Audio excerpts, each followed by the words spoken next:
तो कैसे हैं आप लोग? स्वागत है आपका कंपटीशन एंड यू प्रतियोगिता। और आप चाहे प्रतियोगिता कोई सी भी हो, डेली मॉर्निंग सुबह में हमारी एक क्लास आती है जिसके अंदर होते हैं 25 क्वेश्चन होते हैं हिंदी के। क्योंकि हिंदी बहुत ही ज़्यादा ज़रूरी है यूपी लेवल के किसी भी एग्ज़ाम के लिए। अगर यूपी लेवल के एग्ज़ाम में आपको सफलता पानी है तो हिंदी उसके लिए ब्रह्मास्त्र हो सकता है। क्योंकि चाहे फिर जेल वार्डन हो, लेखपाल हो, यूपी SSS का कोई और एग्ज़ाम हो, या फिर हो आपका यूपी पुलिस, सभी के लिए ज़रूरी है हिंदी। क्योंकि सभी में एक अलग से स्पेशल पोर्शन हिंदी का आता है। तो हिंदी की प्रैक्टिस उस हद तक कीजिए कि आपके पूरे में से पूरे नंबर आ पाएँ। तो चलिए शुरू करते हैं आज का हिंदी का प्रैक्टिस सेट। और अगर आपको हिंदी नहीं आती है तो आप इसके साथ साथ हमारी क्लास ले सकते हैं। दिन में हिंदी की डेली क्लास भी आती है, प्लेलिस्ट में जाकर आप उसे चेक कर सकते हैं, डिस्क्रिप्शन में लिंक है। तो शुरू करते हैं आज का प्रैक्टिस सेट नंबर 10। और यह है हमारा पहला क्वेश्चन। देखिए देखते हैं। लिखा है, हिंदी साहित्य का सबसे प्रसिद्ध उपन्यासकार किसको माना जाता है? वैसे तो चारों के नाम ही बहुत ज़्यादा फेमस हैं। महादेवी वर्मा, मुंशी प्रेमचंद, रामधारी सिंह दिनकर और सुभद्रा कुमार चौहान। पर सही आंसर होना चाहिए मुंशी प्रेमचंद। मुंशी प्रेमचंद ने बहुत सारी कहानियां लिखी हैं जो उपन्यास के रूप में सामने आई हैं। आपने मुंशी प्रेमचंद की बहुत सारी कहानियां पढ़ी हुई होंगी। तो इसका सही आंसर है मुंशी प्रेमचंद। देखते हैं क्वेश्चन नंबर नेक्स्ट। लिखा है, मानक हिंदी का आधार क्या है? जो इस समय मानक हिंदी है हमारी, उसका आधार क्या है? खड़ी बोली, अपभ्रंश, पूर्वीय हिंदी या परिनिष्ठा हिंदी? तो इसका सही आंसर है खड़ी बोली। तो मानक हिंदी का जो आधार है, एकदम लेटेस्ट क्वेश्चन है, अच्छा क्वेश्चन है, उसका आधार क्या है? खड़ी बोली इसका आधार है। क्योंकि आजकल हम सिर्फ खड़ी बोली का ही प्रयोग करते हैं जहां भी आप देखेंगे। चलते हैं क्वेश्चन नंबर नेक्स्ट पर। लिखा है, हिंदी साहित्य में राम काव्य के मुख्य प्रेरणा स्रोत हैं। बहुत ही अच्छा क्वेश्चन। हिंदी साहित्य में राम काव्य के प्रमुख या मुख्य प्रेरणा स्रोत कौन है? स्वामी रामानंद। कौन है? स्वामी रामानंद। बहुत ही अच्छा क्वेश्चन और यूनिक क्वेश्चन है। आज का क्वेश्चन आपको काफी विचलित कर देंगे क्योंकि नहीं आते होंगे। स्कोर जरूर बताना, स्कोर आपका कितना रहा। फिलहाल इसका आंसर है क्वेश्चन नंबर सी। चलते हैं क्वेश्चन नंबर 4 की तरफ। बताता है, देखिए क्वेश्चन नंबर 4, ये हर आपके प्रैक्टिस सेट में मिल रहा है क्या कि इसके अंदर क्या सीक्वेंस लगाना है। आपके पास पॉइंट नंबर 1 है और पॉइंट नंबर 6 है। ये तो अपनी जगह फिक्स रहेंगे। बीच के जो ये 4 हैं, ये रेल लेव है, इन्हें आपको क्रम से लगाना है और इस प्रकार से सजाना है कि एक स्टोरी टाइप बनती हुई नजर आए। तो आइए देख लेते हैं। होलोग्राफी एक विशेष, और सबसे आखिरी लाइन है, लेंसलेस फोटोग्राफी भी कहते हैं। अब इसके बीच के 4 लाइनों को फिट करना है। तो होलोग्राफी एक विशेष, अब देखेंगे, यह साधारण फोटोग्राफी से बिल्कुल कोई मैच नहीं कर रहा, इसके बाद ये नहीं आएगा। होलोग्राफी एक विशेष, आवश्यकता नहीं पड़ती, कोई मैच बनना है नहीं बनना। होलोग्राफी एक विशेष, भिन्न है। इस फोटोग्राफी में अभी तक ये नहीं बताया ये फोटोग्राफी है। आओ अब देखो, 1 नंबर बिल्कुल मैच कर रहा है। होलोग्राफी एक विशेष प्रकार की फोटोग्राफी है। बिल्कुल समझ रहे हैं ना? देखो लाइन मैच करी तो नंबर 1 के बाद क्या आना चाहिए? वह। अब ऑप्शन में देखो कि वह सबसे शुरू में किसमें, क्या इसमें शुरू में वह है? नहीं, कैंसिल। क्या इसमें है? कैंसिल। क्या इसमें है? नहीं, सिर्फ इसमें है। तो बाकी के मैच करने की भी जरूरत नहीं है, बाकी भी मैच करने की कोई जरूरत नहीं है, पर फिर भी मैच करते हैं। तो वह के बाद क्या है? यह पढ़ के देखो। होलोग्राफी एक विशेष प्रकार की फोटोग्राफी है। यह साधारण फोटोग्राफी से भिन्न है। इस फोटोग्राफी में किसी कैमरे की आवश्यकता नहीं पड़ती, इसलिए इसे लेंसलेस फोटोग्राफी भी कहते हैं। देखिए बन गई ना कहानी। पर ज्यादा समय एग्जाम में देने की जरूरत नहीं है। हमने देखा वह सिर्फ एक के ऑप्शन में ही है शुरू में, तो सीधे सीधे ऑप्शन नंबर डी को चूज करके आगे बढ़ेंगे। करते हैं क्वेश्चन नंबर 5। सेम इसी कैटेगरी का क्वेश्चन है नंबर 5 भी, और देखते हैं कि क्या क्या इसके अंदर है। देखिए, भाषा जब, और आखिरी में 6 नंबर का है, बहुत बढ़ जाता है। बहुत बढ़ जाता है। देखते हैं, भाषा जब प्रशासनिक भाषा बन जाती है, थोड़ा मैच कर रहा है, तो हो सकता है यह हो सकता है कि यह हो, पर आगे पढ़ना पड़ेगा। लेकिन हमने ऑप्शन में देखा तो यह तो किसी के शुरू में है ही नहीं। देखो यहाँ पर रा है, यहाँ पर ला है, यहाँ पर रह है और यहाँ पर ला है। क्या यह है किसी के शुरू में? तो इसका मतलब ये नहीं होगा, मतलब कहीं और आएगा, शुरू में नहीं आएगी ये लाइन। तो अगली पढ़ के देखते हैं। भाषा जब साहित्यिक रूप लेने के बाद, बिल्कुल मैच नहीं कर रहा। भाषा जब संपर्क भाषा से, ओके, भाषा जब संपर्क भाषा से साहित्य रूप लेने के बाद प्रशासनिक भाषा बन जाती है। अब देख लो बिल्कुल क्रम, देखो क्या क्रम बनना है आपका, ले, ये रहा ले, उसके बाद रे, ये रहा रे, उसके बाद ये रहा ये, और आखिरी में वे। तो ऑप्शन नंबर सी, देखो एक बार फिर से पढ़ते हैं। भाषा जब संपर्क भाषा से साहित्यिक रूप लेने के बाद प्रशासनिक भाषा बन जाती है तो उसका उत्तरदायित्व बहुत बढ़ जाता है। एक बनी नहीं, पूरी एक सीक्वेंस बना, और इस सीक्वेंस बनाना बहुत ही जरूरी है। ऑप्शन नंबर सी इसका सही आंसर होगा। चलते हैं क्वेश्चन नंबर 6 की तरफ। क्वेश्चन नंबर 6 आपसे क्या बता रहा है, यशोदा में प्रयुक्त संधि का नाम बताइए। देखिए अब संधि मैंने आपको कराई है, बहुत ही जोरदार तरीके से कराई है। यहाँ पर है ओ, ये लिखा है यशोदा, समझेंगे। यशोदा में क्या आया, ओ। अब हमने एक चीज सीखी है, ओ का निर्माण किस किस से होता है। ओ का निर्माण दो चीज से होता है, एक तो होता है विसर्ग संधि से, ठीक है ना, और एक होता है स्वर संधि से। क्लियर है, एक तो स्वर संधि से होता है और एक विसर्ग से होता है। तो ये दो ऑप्शन तो बिल्कुल बाहर हो गए ना, इनका तो कोई यूज रहा ही नहीं। हमारे पास बचते हैं ऑप्शन दो, ऑप्शन ए और ऑप्शन सी। अगर मान लीजिए आपको नहीं भी पता तो तुक्का लगाने में भी आसानी होगी, कम से कम दो तो बाहर हो गए, नहीं हो गए। अब 50-50% में आप चांस ले सकते हैं, पर 50 भी क्यों लें, आइए इसे पूरे को समझते हैं। अब विसर्ग में जो ओ का मेथड है वो अलग है और जो स्वर का मेथड है वो अलग है। अब मैंने आपको विसर्ग भी सिखाया था और सिखाया स्वर भी था। अगर आप अभी भी कंफ्यूजन में हैं तो एक बार वापस जाइए डिस्कशन में, वहां से स्वर की वीडियो उठाइए, विसर्ग की वीडियो देखिए और उसके बाद डिसाइड करना। पर आंसर है फिलहाल विसर्ग।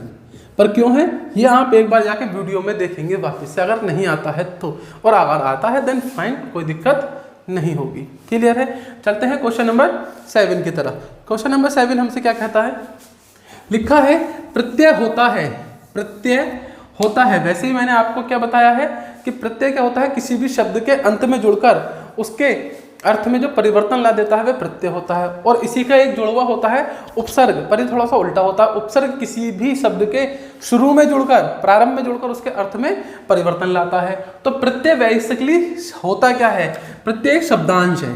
क्या है, शब्दांश। ये वह शब्दांश है जो किसी भी अन्य शब्द के अंत में जुड़ जाएगा और उसके मीनिंग को बदल देगा। क्लियर है ना, तो ये बहुत ही इसका यूजफुल होता है, इसे अच्छे से देखना। प्रत्यय और उपसर्ग, इसकी क्लास भी आने वाली है जल्दी। तो चलते हैं क्वेश्चन नंबर 7 की तरफ, सॉरी 8 की तरफ। क्वेश्चन नंबर 8 में है, थोड़ा सा दूध लेकर आओ। वाक्य में थोड़ा सा है, ये जो थोड़ा सा है ये क्या है, निश्चित संख्यावाचक विशेषण, अनिश्चित संख्यावाचक विशेषण, निश्चित परिमाण वाचक विशेषण, अनिश्चित परिमाण वाचक विशेषण। अब ये बहुत ही अच्छा मुद्दा है। देखो लिखा है थोड़ा सा। अब जब कोई क्या संख्या दी हुई है कि 5, 10, 20 नहीं दी हुई तो ये संख्यावाचक तो बिल्कुल नहीं हो सकता। बात समझा, थोड़ा सा दूध, और वैसे भी दूध की बात हो रही तो दूध तो संख्या में नहीं हो सकता ना, दूध लीटर में हो सकता है, किलो में हो सकता है। क्या 1 दूध, 2 दूध, 5 दूध ऐसे हो सकता है, बिल्कुल नहीं हो सकता। तो संख्यावाचक को देखते ही काट दो। अब आते हैं 2। अब 2 में देखो परिमाण, परिमाण का मतलब होता है ऐसी चीज जिन्हें किलो में या लीटर में तोलकर दिया जाता है। क्लियर है ना, तो होती है परिमाण। अब बताओ कि यहाँ पे निश्चित हो रहा है कि कौन कितना दूध, 1 लीटर, 2 लीटर, 4 लीटर, निश्चित नहीं है ना, अनिश्चित है। अनिश्चित मतलब थोड़ा सा, थोड़ा तो कितना भी हो सकता है, 1 गिलास भी थोड़ा हो सकता है, आधा गिलास भी थोड़ा सा हो सकता है। बात समझ रहे हैं, तो क्या आंसर आ रहा है, अनिश्चित। देखिए बहुत ही अच्छे तरीके से समझेंगे ताकि बिल्कुल दिमाग से न निकले, रटने की जरूरत भी नहीं पड़ेगी। ठीक है, तो ऑप्शन नंबर क्या है इसका, डी, अनिश्चित परिमाण विशेषण। चलते हैं क्वेश्चन नंबर 9 की तरफ। 9 हमें बताता है, संतो भाई आए, संतो भाई आए, ज्ञान की आंधी रहे। पंक्ति में कौन सा अलंकार है। देखिए अलंकार अभी नहीं हुआ है क्लास में, पर ये आपको आना चाहिए। जो बच्चे पुराने समय से पढ़ते आ रहे हैं वह जरूर देखेंगे कि संतो भाई आई, ज्ञान की आंधी रहे, पंक्ति में कौन सा अलंकार है। तो प्यारे बच्चों इसके अंदर अलंकार है रूपक। कौन सा अलंकार है, रूपक अलंकार है। ठीक है, अब ये अलंकारों को छांटना बहुत ही आसान होता है। जब इसकी क्लास आएगी आप देखेंगे इन्हें छांटना बेहद ज्यादा इजी है। तो फिलहाल आंसर क्या है, ऑप्शन नंबर सी। चलते हैं 10 की तरफ, और लिखा है, स्वर्ग बनाया है जो मैंने उसे, नए विकल्प बनाओ। स्वर्ग बनाया है जो मैंने उसे, नए विकल्प बनाओ। अरे अप्सरे उस अतीत के नूतन गान सुनाओ, है ना। अब उपयुक्त पंक्ति में कमायनी के किस सर्ग से ली गई है। पहली बात ये क्या है, कमायनी। कमायनी क्या है, मुंशी कमायनी जयशंकर प्रसाद की कीर्ति है। किसकी कीर्ति है? जयशंकर प्रसाद की, कमायनी। तो कमायनी से ये पंक्तियां उठाई गई हैं, ली गई हैं।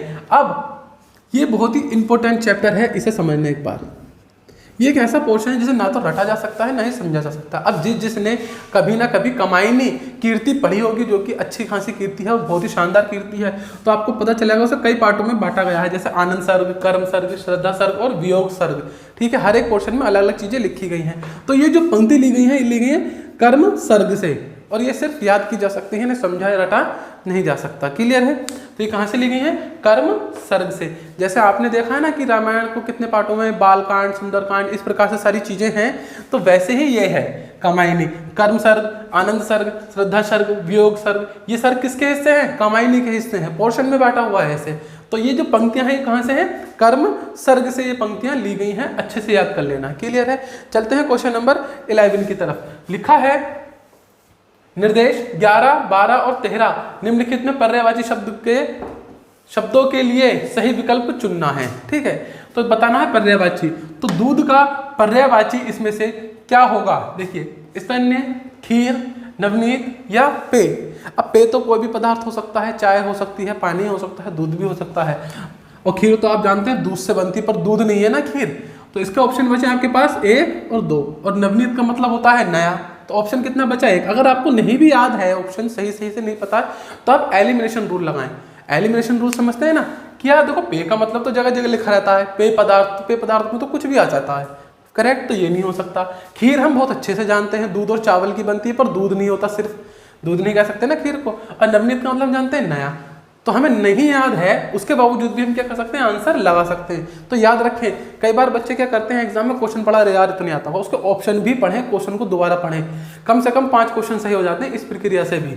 समझ रहे हैं? तो ये बहुत ही आसान तरीका है, ना आते हुए भी आप कुछ आंसर्स लगा सकते हैं। क्लियर है? फिलहाल आंसर क्या है? स्तन्य। चलते हैं क्वेश्चन नंबर 12 की तरफ। क्वेश्चन नंबर 12 बता रहा है हमें प्रेक्षा का पर्यायवाची बताना है, क्योंकि 11, 12, 13 के पर्यायवाची बताने थे। तो दीक्षा, शिक्षा, परीक्षा या दृष्टि। तो सेम यहाँ पर है, प्रेक्षा का जो होता है वो होता है दृष्टि। क्या होगा? दृष्टि इसका सही आंसर है। प्रेक्षा का पर्यायवाची है दृष्टि। तो इसे याद कर लेंगे अच्छे से। चलते हैं क्वेश्चन नंबर 13 की तरफ। लिखा है विरासत। ठीक है ना? तो ऑप्शन के रूप में है दे, प्रदे, धाय या फिर दाय। और चारों ही ऑप्शन बिल्कुल कंफ्यूज करने वाले हैं। अब कुछ क्वेश्चन ऐसे होते हैं जहाँ पर चीज़ें आपको याद ही होनी चाहिए, कोई सेंस नहीं लगा सकते, पर इसका आंसर है दाय। क्या है? दाय। विरासत को पर्यायवाची के रूप में दाय भी कहा जाता है। चलते हैं क्वेश्चन नंबर 14 की तरफ। क्वेश्चन नंबर 14 हमसे क्या कह रहा है देखते हैं। 14 और 15 क्वेश्चन हमसे क्या कह रहे हैं? निम्नलिखित प्रश्नों में अशुद्ध वाक्य का चयन कीजिए। इनमें से कोई एक सेंटेंस, कोई एक वाक्य पूरी तरह से क्या है? गलत है। देखते हैं क्या गलती है। मनुष्य की अनुभूतियों का प्राकृतिक रूप से पशु प्रवृत्तियों से अभिन्न है। Very good. शिक्षा मानव समाज की अत्यंत महत्वपूर्ण प्रक्रिया है। कोई भी गलती नहीं लगी दोनों ही सेंटेंस में, हमने देखा या वाक्य में। मनुष्य संसार में अपनी स्वाभाविक और प्राकृतिक विशेषताओं सहित उत्पन्न होता है। बिल्कुल सही है। देखिए, जब इंसान पैदा होता है तो उसके अंदर कुछ स्वाभाविक और प्राकृतिक विशेषताएं होती हैं। अब प्राकृतिक विशेषताएं चाहे वो कुछ भी हों, सांस लेना, देखना, पैदा होते ही सुनना, ये सब चीज़ें क्या प्राकृतिक ही तो हैं और स्वाभाविक भी हैं। तो इनमें से कोई भी गलत नहीं है। तो आंसर क्या लगाएंगे आप? डी। अगर इनमें से कोई वाक्य गलत होता तो उसे आप हिट करते। फिलहाल गलत नहीं है तो कोई दिक्कत नहीं है। पर होता क्या है कि हमें शुद्ध हिंदी पढ़ने की आदत तो ज़्यादा है नहीं, तो हम इसमें गलती ढूंढने लगते हैं कि इसमें कहीं गलती होगी, है ना? और उसके चक्कर में जो सही है उसे गलत बना कर जाते हैं और एग्जाम में हमारा नंबर यहाँ पर कट हो जाता है। चलते हैं क्वेश्चन नंबर 15 की तरफ। क्वेश्चन नंबर 15 लिखा है, वही 4 सेंटेंस हैं और फिर से बताना है आपको कि गलती किसमें है। लिपि के माध्यम से भाषा के उच्चारण तत्वों को समझना आवश्यक हो जाता है। बिल्कुल सही है। भाषा का उच्चारित रूप भाषा का वास्तविक रूप है। बिल्कुल सही है। पर एक चीज़ और करें, वीडियो को पॉज करके अपना आंसर जरूर दे के करें। सबसे पहले तरीका यही है, वीडियो को पॉज करें, क्वेश्चन देखें, वीडियो पॉज करें और अपना आंसर सोचें। ठीक है? और फिर मैच करें कि आपका आंसर सही था या नहीं था। इससे बहुत शानदार प्रैक्टिस होती है। लिखित भाषा उच्चारित भाषा के सभी तत्वों को दिखाती है। देखिए ये क्वेश्चन अगर आपने पढ़ा होगा बहुत अच्छे से वर्णमाला, तो पता चल जाएगा ये लाइन पूरी तरह से गलत है। अगर आपने वर्णमाला अच्छे से पढ़ी है तो आप समझ जाएंगे कि ये गलत है। लिखित भाषा उच्चारित भाषा के सभी तत्वों को कैसे दिखा सकती है, क्योंकि लिखित रूप से अगर हम लिखने की बात करते हैं तो लिखित रूप से जो हमारे स्वर हैं वह कितने हैं 13, और जब हम स्वरों को बोलते हैं उच्चारण करते हैं स्वरों को तो कितने हैं 11, तो 2 कम है या नहीं है। तो इसका मतलब सभी को नहीं दिखाती ना, ये कह रहे हैं सभी तत्वों को दिखाती है, इसका मतलब सभी को नहीं दिखाती, 2 बच गए ना। तो इससे पता चलता है कि गलती भी है और बस गलती है, ठीक है ना। तो लिखित भाषा उच्चारित भाषा के सभी तत्वों को दिखाती है। 15 का आंसर होगा सी। क्या है आंसर? सी। नेक्स्ट चलते हैं क्वेश्चन नंबर 16। क्वेश्चन नंबर 16 में क्या है हमारे पास, मैं अपना काम स्वयं करता हूं, रेखांकित शब्द में कौन सा सर्वनाम है। बहुत ही ज़्यादा फेमस और बेहद ज़्यादा इंपॉर्टेंट, हर दूसरे एग्जाम में मिलता है आजकल ये देखने के लिए। क्लियर है? मैं अपना काम स्वयं करता हूं, ये संबंधवाचक, पुरुषवाचक, निश्चयवाचक या निजवाचक। तो साहब यह है निजवाचक, और ये बेहद ज़्यादा एग्जाम में आता है। देखिए निजवाचक का मतलब होता है जैसे हम कहते हैं ना कि मेरी अपनी निजी कार है, मेरी निजी साइकिल है, मेरा निजी घर है, या मेरा निजी जीवन है, समझ रहे हैं ना। तो निजी जीवन, मैं अपना काम स्वयं करता हूँ। आइए कई बार बच्चे इसमें कुछ ऐसी गलती कर देते हैं, जैसे एक सेंटेंस लिखा आया, मैं अपना काम, यही सेंटेंस लिख रहा हूँ मैं अपना काम आप ही कर लूँगा, आप ही कर लूँगा। अब बच्चे अगर ये सेंटेंस आ जाए, पूछा जाए बताइए इसमें गलती क्या है, तो नॉर्मल बच्चे इसमें बताएंगे कि ये जो आप लिखा है ना ये गलत है, जबकि ये बिल्कुल सही है। मैं अपना काम आप ही कर लूँगा मतलब कि मैं अपना काम खुद ही कर लूँगा, ठीक है ना, खुद ही कर लूँगा, स्वयं कर लूँगा, ये सब एक ही बात है। ये सब किसे दर्शाते हैं? निजवाचक को। किसे दर्शाते हैं? निजवाचक को। मैं अपना काम आप ही कर लूँगा। देखो इससे एक सीरियल भी आया था दूरदर्शन पे, आप सबने कभी ना कभी देखा होगा, आप बीती। तो ये थोड़ा ना आप पर बीती हुई थोड़ा ना बता रहा है, आप बीती मतलब खुद पर बीती हुई है ना। उसके अंदर एक 3rd क्लास आत्मा आती थी, फिर वो रहम की भीख मांगती थी, कहती थी कि भैया मेरी मदद कर दो, ऐसा करके एक नाटक आता था। तो खुद पर बीती, खुद पर बीती। तो कभी भी हम जो बोलते हैं ना आप जब हम सर्वनाम के जैसे यूज करते हैं कि आप क्या कर रहे हैं, तो वहाँ पर आपका मतलब कुछ और है, हम सामने वालों को तुम के स्थान पर आप बोल रहे हैं फॉर रिस्पेक्ट, इज्जत के लिए। पर ऐसे सेंटेंस में जो आप है वो हम खुद के लिए भी बोलते हैं, आप बीती मतलब खुद पर बीती हुई, और ये किस चीज़ का साइन है? निजवाचक का साइन है। क्लियर है? चलते हैं क्वेश्चन नंबर 17 की ओर। 17 का आंसर क्या होगा देखते हैं। ये लिखा है शुद्ध शब्द चुनिए। ये शब्द कहीं ना कहीं गलत है, 3, एक ही सही है, और वो सही है घनिष्ठ। क्या है? घनिष्ठ। 17 का सी आंसर, सॉरी इसका आंसर होगा बी, घनिष्ठ। छोटी की मात्रा आती है घनिष्ठ। क्या होगा? घनिष्ठ। Option number B. देखिए बाकी सब भी घनिष्ठ ही बोले जाएंगे, पर कुछ कुछ डिफरेंट के साथ। यहाँ पर तो ये तो बिल्कुल ही क्लियर है, टा है, घनिष्ठ होता है तो टा तो आएगा नहीं, घनिष्ठ। कभी बोला घनिष्ठ, टा तो बिल्कुल नहीं होगा। बच्चे इन दो में तो छोटी की मात्रा ज़्यादा वैलिड होती है, घनिष्ठ, घनिष्ठ तो नहीं होता। तो ऑप्शन नंबर बी इसका सही आंसर है 17 का। चलते हैं क्वेश्चन नंबर 18 की तरफ, और लिखा है 18 में किस क्रमांक में मूर्धन्य व्यंजन है। अब मूर्धन्य व्यंजन देखिए, ऐसा अभी तक एक भी प्रैक्टिस सेट नहीं गया जिसके अंदर वर्णमाला ना आई हो। मैंने आपसे पहले बताया है हिंदी की बेसिक जानकारी के बाद जो सबसे इम्पोर्टेंट है वह है वर्णमाला। वर्णमाला नहीं आती तो एग्जाम भी नहीं निकलेगा जल्दी से। तो किस क्रमांक में मूर्धन्य व्यंजन है, तो यह है आपका टय में। टय वर्ण जो होता है ये मूर्धन्य होता है। क्लियर है? क्या होता है? मूर्धन्य। चलते हैं, यह था क्वेश्चन नंबर 18। चलते हैं क्वेश्चन नंबर 19 की तरफ, वो देखते हैं कि 19 में क्या है। तो क्वेश्चन नंबर 19 है शरीर के अंग के आधार पर दिए गए पुल्लिंग या स्त्रीलिंग शब्दों का सही जोड़ा कौन सा नहीं है। मतलब कि सारे जोड़े सही हैं, कोई एक ही नहीं होगा। क्या कहना चाह रहे हैं कि दोनों शब्द जैसे कलाई तलवा, हाथ पैर, भांजा, उंगली एडी, ये दोनों के दोनों शब्द या तो पुल्लिंग हो या स्त्रीलिंग हो, और सामने लिखा कि क्या होने चाहिए। तो अब मैंने क्या करा, पढ़ा उंगली एडी, तो दोनों कैसे? स्त्रीलिंग है। उंगली टूट गई, उंगली मुड़ गई, एडी फट गई, है ना, ऐसा बोलते हैं ना। तो इसका मतलब दोनों कैसे हैं? स्त्रीलिंग। ये तो सही है। हमें कौन सा बताना जो जोड़ा सही नहीं है। आ जाते हैं सी पर, लिखा है बहां और जांग। देखिए क्या लिखा है, बहां और जांग, दोनों ही कैसे हैं? स्त्रीलिंग है। आ जाते हैं इधर हाथ पैर, दोनों ही कैसे हैं, पुल्लिंग है। अब आ जाते हैं इस पर कलाई और तलवा।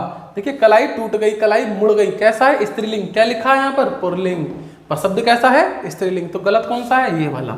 और आपके लिए सही आंसर भी बी हो जाएगा। बाकी तीनों कैसे सही है, मतलब इसके आगे स्त्रीलिंग लिखा है, दोनों स्त्रीलिंग है। इसके आगे स्त्रीलिंग लिखा है, भी स्त्रीलिंग है। इनके आगे पुल्लिंग लिखा है, पुल्लिंग है। अब यहाँ पर पुल्लिंग तो लिखा है लेकिन ये स्त्रीलिंग है कलाई। बात समझे। आ जाते हैं क्वेश्चन नंबर 20 की तरफ। क्वेश्चन नंबर 20 क्या कहता है हमसे, देखते हैं। नदी का जल ठंडा है का सामान्य बहुवचन बताइए। नदी का जल ठंडा है, तो इसका जो सामान्य बहुवचन बताना है, मतलब नदियों का जल ठंडा है, नदियों का जल ठंडा है। ऑप्शन नंबर सी सही आंसर है। चलते हैं क्वेश्चन नंबर 21 की तरफ और देखते हैं। अमर्ष क्या है, अमर्ष क्या है, एक काव्य दोष, एक काव्य गुण, एक अलंकार या एक संचारी भाव। तो ये अमर्ष जो है एक संचारी भाव है। ये क्वेश्चन भी कई बार देखने के लिए मिला है, बहुत ही अच्छा क्वेश्चन है। क्लियर है ना। अमर्ष क्या है, एक संचारी भाव है। संचारी भाव क्या होते हैं ये आपको वीडियो में जरूर बताया जाएगा, इसलिए लगातार जुड़े रहेंगे। वीडियो अच्छी लगे तो पसंद करें, लाइक करें, शेयर करें, सब्सक्राइब कर दें, मतलब जो भी यूट्यूब वाले करवाते हैं वो सारे काम कर देना है ना। चलिए नंबर 22 पर आ जाते हैं। लिखा है या जीवन में कौन सा समास है। देखिए समास की बात कर रहे हैं। अब आपको याद होगा कि ये है अव्ययी भाव समास। कौन सा, अव्ययी भाव समास, जिसमें हमने बताया था यथा आता है, हाथ आता है, इस प्रकार के कुछ ना कुछ अव्ययी शब्द शुरू में जुड़े होते हैं, जो कि यहाँ पर याव जुड़ा हुआ है। तो ये कौन सा है, अव्ययी भाव समास। चलते हैं क्वेश्चन नंबर 23 की तरफ। लिखा है दिए गए विकल्पों में कौन सा विकल्प निशीथ का अर्थ है। क्लियर है। निशीथ का अर्थ निशा में स्थिर रहने वाला, भानु, चंद्रमा या आधी रात। इसका सही आंसर है आधी रात। निशीथ का अर्थ होता है आधी रात। क्वेश्चन नंबर 24 की तरफ चलते हैं और 24 का आंसर देखते हैं क्या होगा। जिसका जन्म छोटी जाति निचले वर्ण में हुआ हो, इस वाक्य के लिए उपयुक्त शब्द होगा। मतलब अनेक शब्दों के लिए एक शब्द की बात हो रही है। जिसका जन्म छोटी जाति में होता है उसे कहते हैं अंत्यंज। क्या कहते हैं, अंत्यंज। जिसका जन्म छोटी जाति में होता है उसे क्या कहते हैं, अंत्यंज। क्वेश्चन नंबर 25 और आज का तो यह है क्वेश्चन नंबर 25। लिखा है गमन। गमन शब्द को विपरीतार्थ बनाने के लिए किस उपसर्ग का प्रयोग करेंगे। तो देखिए इसका विलोम बनाने के लिए लिखा है गमन। अब इसका आपको विलोम बनाना है। अब विलोम बनाने के लिए उन्होंने क्या कहा है आपसे कि आप किस उपसर्ग का प्रयोग करेंगे। मैंने आपको बताया है कि उपसर्ग किसी भी शब्द के प्रारंभ में जोड़कर उसके अर्थ को परिवर्तित कर देता है। तो गमन, गमन में अगर मैं जोड़ दूं आ तो क्या बन जाएगा, आगमन। तो देखिए विपरीतांक हो गया इसका या नहीं हुआ, गमन आगमन। तो क्या जोड़ा हमने, आ जोड़ा। क्या जोड़ा, उपसर्ग आ जोड़ा। तो इसका आंसर क्या होगा, ऑप्शन नंबर बी। तो ये थे आज के आपके टॉप 25 क्वेश्चन।